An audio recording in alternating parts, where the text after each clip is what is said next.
10 நிமிஷம் டாய்லெட்டுங்கிறது 10 வேலைகளை செய்திருக்கிறார்.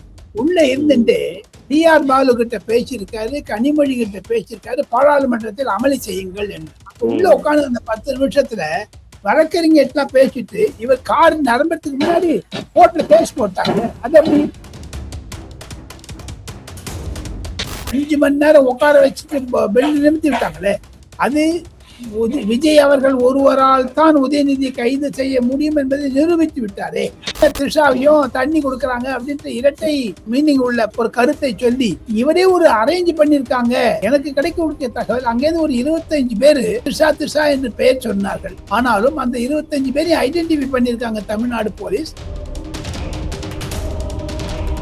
மற்ற திமுக அமைப்பு செயலாளர்கள் டெலிபோன் பண்ணி கூப்பிட்டுருக்காரு. ஒன்னும் மீதியக்க யாருக்குமே அந்த நம்பர்லாம் தெரியாது. சேகர் பாபு எப்படிங்க 15 நிமிஷத்துல வந்துட்டாரு. இதெல்லாம் ஒண்ணு பிரச்சனை பாத்தீங்கன்னா இது செட் பேக் ஃபார் டிஎம்கே தான் என்னுடைய கருத்துங்க. விஜய் அவர்கள் நேர்மையான அணுகுமுறைகளை செய்கிறார் என்று பொதுமக்களிடையே ஒரு நம்பிக்கை வந்து விட்டது கடந்த 3 மாதங்களில். ஊழலை நிறுத்தினார் என்ற ஒரு நம்பிக்கை வந்து விட்டது கடந்த 3 மாதங்களில். விஜய்க்கு பொதுமக்களிலிருந்து ஒரு எதிர்ப்பு வரவில்லை என்பதுதான் உண்மைங்க. உதயநிதி செய்தது தவறு என்று பல திமுக எம்பிக்கள் எம்எல்ஏக்கள் என்னிடமே சொன்னார்கள். டெல்லி என்னிடமே சொன்னார்கள். அதுதான் புதிய தகவல். வட இந்தியாவில் அது பரபரப்பாக்கப்பட்டது. அவங்களுக்கு எல்லாம் ஒரு விஜய் மீது அனுதாப அலை வந்ததாகத்தான் நான் கருதுகிறேன். சார் வணக்கம். சார் வணக்கம். வணக்கம். எப்படி இருக்கீங்க?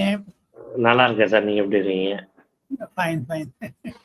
சார் இப்ப பட்ஜெட் இன்னைக்கு திடீர்னு பரவலான ஒரு பேச்சா வந்து இருந்தாலும் நேத்து வரைக்கும் இந்தியா ஃபுல்லா இருந்த ஒரு டாபிக் வந்து தமிழகத்தோட எதிர்க்கட்சி தலைவர் உதயநிதி ஸ்டாலின் அவர்கள் நேத்து காலையில கைது செய்யப்பட்டதும், விசாரணைக்கு கைது செய்யப்பட்டதும், அவருக்கு போலீஸ் கஸ்டடியில அந்த வண்டியிலேயே 8 மணி நேரம் வந்து உலா வந்ததும் அந்த ஒரு விஷயம்தான். என்ன ரீசன் எல்லாருக்கும் தெரியும். என்ன சார்ஜஸ் போட்டு என்ன கைது பண்ணாங்க அப்படின்னு. ஆக்சுவலா இப்ப அவரை கைது பண்ண போன அந்த சமயத்துல என்ன சம்பவங்கள் சார் வந்து நடந்தது உங்களுக்கு வந்து தெரிஞ்சிருக்கும் இல்லையா? அந்த எனக்கு கிடைத்த சமயத்தில் இந்த ரெய்டு, அதாவது இந்த போலீஸ் உள்ள போனதன் மூலமாக சபரீசனுக்கும் உதயநிதிக்கும் இருந்த ஒரு வேஷம், கோதம், ஒரு மோதல் அது இணைத்துப்பட்டு விட்டது. இருவரும் ஒன்றாகி விட்டார்கள். காரணம், ஒருவரை தாக்கினால் மற்றவரை தாக்க முடியும் என்றதுனாலதான். ஏற்கனவே இதே சபரீசன் வந்து 22ஆம் தேதி ஜூன் மாசம் விஜய்க்கு பர்த்டே அன்னைக்கு போய் சொல்லிட்டு வந்துட்டாரு ஹாப்பி பர்த்டேன்னு. அதனால ஒண்ணும் அல்ல. இதே விஜய் அவர்கள் முதலமைச்சரான பதவியேற்ற உடனே மு.க. ஸ்டாலின் இல்லத்திற்கும் உதயநிதி ஸ்டாலின் இல்லத்திற்கும் சென்றார், கை கொடுத்தார், அன்பு கரங்களை நீக்கினார். இவங்கெல்லாம் ஓனர்ட்டு பண்ணிக்கிட்டு அவர் நம்ம காடியில ஆரம்பிக்கலாம் பிசினஸ் தான் ஆரம்பிச்சாரு. இவங்க போய் அங்க த்ரிஷாவையும் தண்ணி கொடுக்கறாங்க அப்படின்ட்டு இரட்டை மீனிங் உள்ள புரிதல் உள்ள ஒரு கருத்தை சொல்லி தண்ணி வந்தது அங்கேருந்து வந்து தெரியுமா அதெல்லாம் கேட்டு ஒரு உசுப்பி விட்டார் பொதுமக்களை. இவரே ஒரு அரேஞ்ச் பண்ணிருக்காங்க. எனக்கு கிடைக்கக்கூடிய தகவல் அங்கேருந்து ஒரு 25 பேரு தனக்குத்தானே பேச ஆரம்பிச்சாங்க. த்ரிஷா என்று பெயர் சொன்னார்கள். ஆனாலும் அந்த 25 பேரையும் ஐடென்டிஃபை பண்ணியிருக்காங்க தமிழ்நாடு போலீஸ். தவிர மேடையில் அமர்ந்திருந்த அந்த விழா நடத்திய பலவரையும் அவர்கள் கேள்வி கேட்டு விட்டார்கள். உதாரணத்திற்கு SS பழனிமாணிக்கம் போன்ற சீனியர் திமுக தலைவர்கள்லாம் அங்க உட்கார்ந்துருந்தாங்க. அதை நான் பார்த்தேன் அந்த படத்துல. எனக்கு அந்த SS பழனிமாணிக்கம் மற்றும் மாவட்ட செயலாளர்கள் அனைவரிடமே போலீசார் விசாரணை செய்திருப்பதாக மாவட்ட செயலாளர் மூலமாக எனக்கு கேள்விப்பட்டேன். அது புரிதலுக்காகத்தான் செய்திருக்கிறார்கள். விட்டுட்டாங்க. இப்ப கோர்ட்ல கேஸ் நடக்க போகுது, அவ்வளவுதானே. அவருக்கு ஆன்டிசிபேட்டரி பெயில் கொடுக்க மாட்டாது, பெயில் கொடுத்துட்டாங்க. கைது நடக்கிறதுக்கு முன்னாடி இவங்கெல்லாம் கோர்ட்டுக்கு போறதுக்கு முன்னே கைது பண்ணிட்டாங்களே. கைது பண்ணி எடுத்துன்னு போயிருக்கு, விட்டுட்டாங்க கொண்டு போய், அவ்வளவுதானே. தமிழ்நாடு அரசனுடைய ஒரு ரீதியாக பார்த்தீங்களே. ஆனால் இவர் ஒரு விண்ணப்பம் கொடுத்திருந்தாலும் தஞ்சாவூர் காஷ்மீர் போயிருந்திருக்க மாட்டாங்க. விண்ணப்பம் கொடுக்கலையே. என்ன அது வந்து லீகலா அந்த இன்வெஸ்டிகேட்டிங் ஆபீசர் அந்த சரகத்தில் இருக்கக்கூடிய டிஐஜி தலைக்கீடு தான் வருது, தஞ்சாவூருடையது. அதனால செஞ்சிப்பட்டிங்கிற இடத்துக்கு அழைச்சிட்டு போயிருந்தாங்க. வேற ஏதோ அழைச்சிட்டு போயிருந்த இடத்துக்கு கலவரம் வருமேன்னு இடத்த மாத்திட்டாங்க. எது இருப்பினும் அந்த இன்வெஸ்டிகேட்டிங் ஆபீசர் தஞ்சாவூரை சேர்ந்தவர். எங்க கம்ப்ளைண்ட் பண்ணாங்களோ அங்கேருந்து தான் வரணும் அந்த ஆபீசர்ஸ். அதற்காகத்தான் செய்திருக்கிறார்கள். இது கொஞ்சம் எலும்ப கொஞ்சம் முதுகெலும் பிடிச்சு விட்டாங்க, அவ்வளவுதான். அதுதான் அரசியல் ரீதியாக சொல்ல வேண்டும் என்றால் அதுதாங்க முக்கியம். இது மூலமா விஜய் அவர்கள் என்ன ஸ்டேட்மெண்ட் சொல்ல வர்றான்னு நினைக்கிறீங்க சார்? ஏன்னா திடீர்னு ஒரு சம்பவம் நடந்தது. அதுவும் எதிர்க்கட்சி தலைவரே இந்த மாதிரி ஒரு ஆட்டம் காட்ட வச்சது மூலமா என்ன ஸ்டேட்மெண்ட் சொல்ல வர்றாருன்னு நினைக்கிறீங்க? இனி அந்த த்ரிஷாவை பற்றி யாருமே பேச மாட்டாங்க. ஒன்று. இரண்டாவது, செப்டம்பர் மாதம் 2025ஆம் வருடத்தில் விஜய் அவர்கள் கரூர் சம்பவத்தில் 41 பேரை மரணமடைந்த சிலருக்கு தனக்கு ஒரு இன்னல்களை நேரிட்டார் விஜய். அவர் அன்னைக்கு கிரஷ் பண்ணி விட்டாங்க தம்பி. அவ்வளோ மோசமா இருந்தது நிலைமை. அப்பொழுது பல ஆங்கில தொலைக்காட்சிகளே விஜயை திமுக அப்படி நசுக்குவது தவறு என்று நான் பல ஆங்கில தொலைக்காட்சி, இந்தி தொலைக்காட்சியும் சொல்லியிருக்கிறேன். இருப்பினும் விஜய்க்கு ஒரு மெசேஜ் கொடுக்கணும்னு பார்த்தாரு, கொடுத்துட்டாரு ஸ்டாலினுக்கு. இனிமேல் அதை பற்றி பேசாதராப்பான்னு ஒண்ணு. 2, தமிழகத்தில் பெண்கள் வாக்குகள் ஏற்கனவே திமுகவுக்கு குறைவு, விஜய்க்கு அதிகம். இப்ப அந்த விஜய் அண்ணான்னு சொல்லிட்டு அந்த நிறைய பெண்கள் வாக்குகளை கவருவதற்காகவே கூட இந்த விஷயத்த கொஞ்சம் பெருசு பண்ணியிருப்பாங்க. தமிழ்நாடு அரசாங்கத்தில் அரெஸ்ட் பண்ணாங்கன்னா பெரிய கொந்தளிப்பு ஆகும்னு நினைச்சாங்க. ஒரு கொந்தளிப்பு ஆகவே சைலண்டா போயிடுச்சு. ஏன்னா ஊழியர்கள் நிறைய பேர் அந்த இதுல வரவே இல்லை. அந்த டிஸ்ட்ரிக்ட்ல இருந்து 3-4 டிஸ்ட்ரிக்டை தாண்டி போனாங்க. இவங்களே போலீஸ்க்கு எல்லாமே சொல்லினா கூட ஒரு அட்வான்ஸ் இன்ஃபர்மேஷன் யாருக்குமே கிடைக்காதனால திடீர் என்று பண்ணதுனால யாராலும் புரிந்து கொள்ள முடியவில்லை. இனி அவர்கள் விஷயத்தை புரிந்த அப்புறம் உதயநிதி செய்தது தவறு என்று பல திமுக எம்பிக்கள், எம்எல்ஏக்கள் என்னிடமே சொன்னார்கள். டெல்லி என்னிடமே சொன்னாங்க. அதுதான் புதிய தகவல். ஸோ வட இந்தியாவில் அது பரபரப்பாக்கப்பட்டது.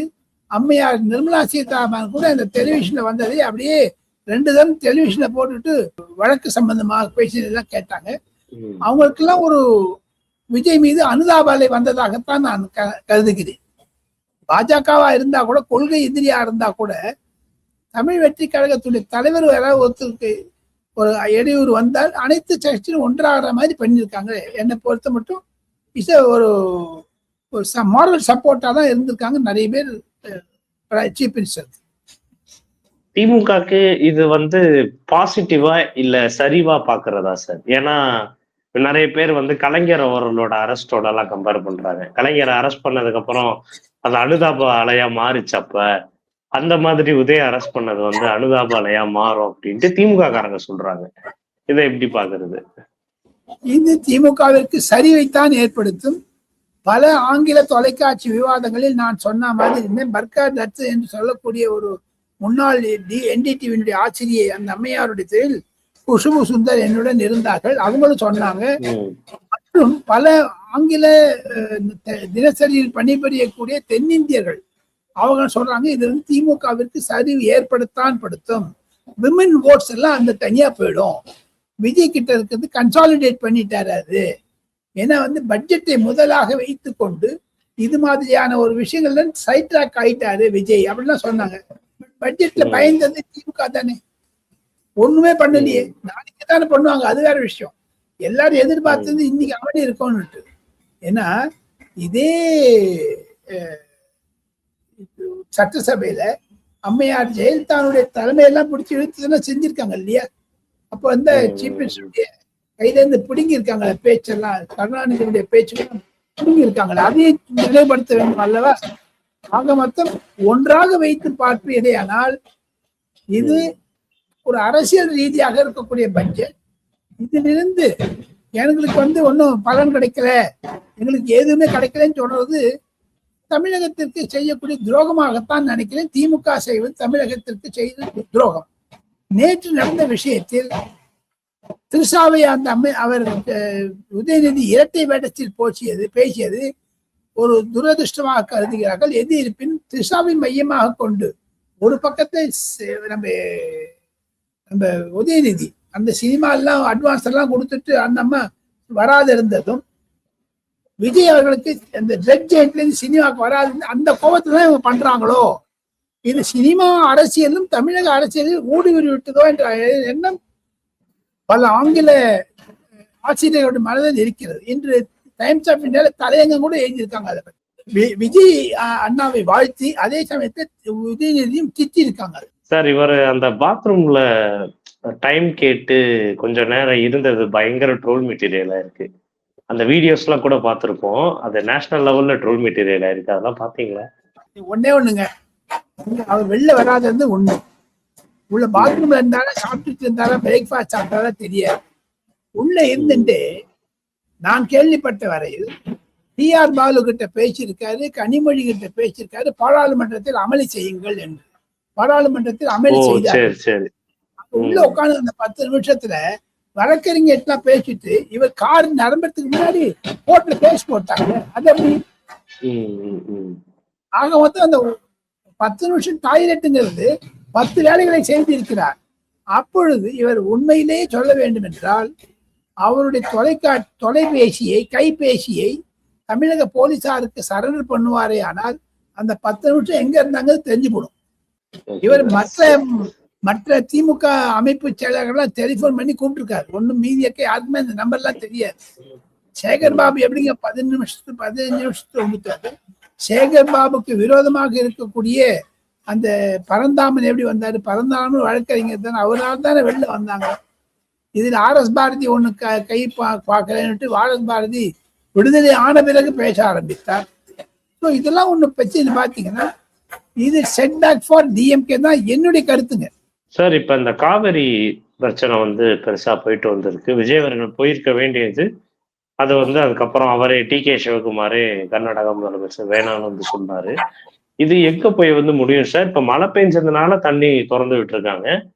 தமிழகத்துக்கு தேவையான அந்த தேவையான அளவு அந்த தண்ணியை வந்து பெறதுக்கான வழிகள் வந்து என்ன? இந்த பிரச்சனை முடியுமா இல்ல இன்னும் பெருசா விஸ்வரூபம் எடுக்க வாய்ப்பு இருக்கா? கண்டிப்பாக இந்த காவிரி பிரச்சனை என்பது விஸ்வரூபம் எடுக்கிறதுக்கு வாய்ப்பு இருக்கிறது. ஜூன் மாதம் 12ஆம் தேதி தண்ணி விட வேண்டும். அதுதான் வருடா வருடம் வரக்கூடியது. எது இருப்பினும் விஜய் அவர்கள் நேர்மையான அணுகுமுறைகளை செய்கிறார் என்று பொதுமக்களிடையே ஒரு நம்பிக்கை வந்து விட்டது. கடந்த 3 மாதங்களில் ஊழலை நிறுத்தினார் என்ற ஒரு நம்பிக்கை வந்து விட்டது கடந்த 3 மாதங்களில். அதெல்லாம் வச்சுட்டு பாத்தீங்கன்னா ஒன் திங் இஸ் சர்டன், விஜய்க்கு பொதுமக்கள் இருந்து ஒரு எதிர்ப்பு வரவில்லை என்பதுதான் உண்மைங்க. எதிர்ப்பு வரவும் வராதுங்க. நேற்று அந்த திரிஷா மூலமாக நடந்தது, பாத்ரூம்ல உள்ள முடிஞ்சதெல்லாம் பாத்தீங்கன்னா ஒரு 2 டேர்ம் 10 வருஷத்துக்கு விஜய்க்கு நிரந்தரமான முதலமைச்சராக இருப்பார் என்று கூட நான் ஆணைப்பூர்வமாக அடித்து சொல்லலாங்க. இது கலைஞர் அவர்கள் கைதான சம்பவத்தோட ஒப்பீடு பண்றாங்க சார், உதயநிதி கைதானது. இதை எப்படி சார் பாக்குறீங்க? கலைஞருக்கு இவருங்க மலைக்கு படுக்கல. அது வந்து பேரனாக இருந்தாலும் கலைஞருக்கு இருந்த ஒரு அறிவு கூர்மை பேரனுக்கு இருக்க மாதிரி தெரியல. ஒன்று, கலைஞர் வந்து அந்த அரசாங்கத்தை கைது பண்ண போது முரசொலி மாறன் கூடவே இருந்து ஐயோ ஐயோன்னு கத்தினாங்க. அப்ப நான் அங்க இருந்தேன் சென்னையில. அந்த மாதிரிலாம் யாருமே பண்ணலையே. செந்தில் பாலாஜி உள்ள வச்சாங்க என்போர்ஸ்மெண்ட் டைரக்டர், அப்ப கூட ஒன்னும் கத்தலையே. அவங்க எல்லாம் டூ வீலர்ல போய் படுத்துட்டு நெய்ச்செல்லாம் போனாங்களே தவிர. ஆனா உதயநிதியை கைது பண்ண போது திமுக தலைவர் இல்லாமல் மீதி எல்லா திமுக காரனும் இருந்தாங்க, யாரும் இல்லைங்களே. ஆனா ஒரு 5 மணி நேரம் உட்கார வச்சுட்டு பெல் நிமித்தி விட்டாங்களே. அது விஜய் அவர்கள் ஒருவரால் தான் உதயநிதியை கைது செய்ய முடியும் என்பதை நிரூபித்து விட்டாரே. மீதி எந்த கவர்மெண்ட் சொல்லியிருந்தாங்க. பாருங்க, அவங்க அப்பா எம்.கே. ஸ்டாலின், மு.க. ஸ்டாலின் அவர்கள் விஜய் கட்சி ஆரம்பித்த உடனேயே பல எதிர்ப்புகள் இருந்தாலும் விஜய் ஒன்னும் அந்த சட்டசபையில ஏதாவது சொன்னீங்கன்னா அது வந்து உரிமை பிரச்சனை ஆகிவிடும். அதனால கொஞ்சம் கேர்ஃபுல்லா இருந்தாரு. வெளில வந்தோடனே தட கேள்வி கேட்க ஆரம்பிச்சுட்டாங்க. ஆக மொத்தம் இது டெல்லி மட்டும் வந்துருச்சு இந்த விஷயம். இனிமேல் அதுல வந்து ஒரு மாறுதல் இருக்காதுன்னு தான் நான் என்னுடைய கருத்துங்க.